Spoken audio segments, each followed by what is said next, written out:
Пенсионная реформа нагрянет не сразу, как вступит закон в силу. Повышение пенсионного возраста будет постепенным, поэтапным.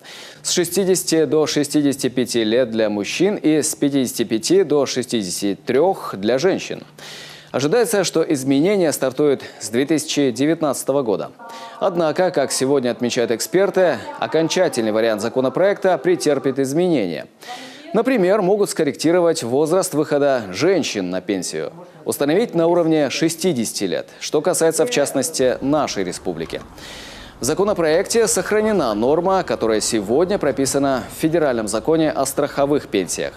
Согласно этому, право на досрочное назначение трудовой пенсии по достижении 50 лет сохраняется для женщин, родивших 2 и более детей, если они имеют страховой стаж не менее 20 лет. Если они проработали не менее 12 календарных лет в районах Крайнего Севера, либо не менее 17 календарных лет в приравненных к ним местностях.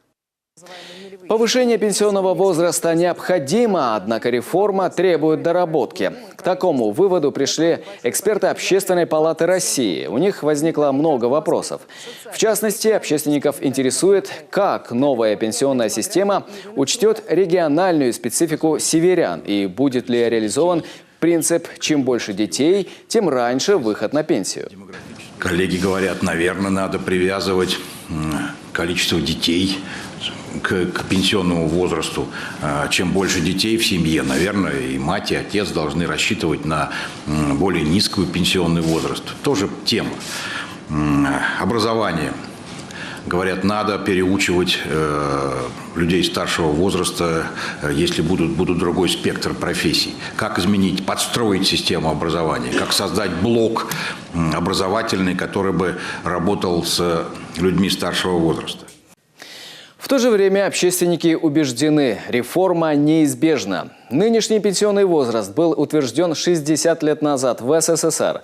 Численность трудоспособного населения снизилась с 97 до 76 миллионов человек. Если в 1970 году на одного пенсионера приходилось почти 4 человека трудоспособного возраста, то к 2019 их останется всего 2.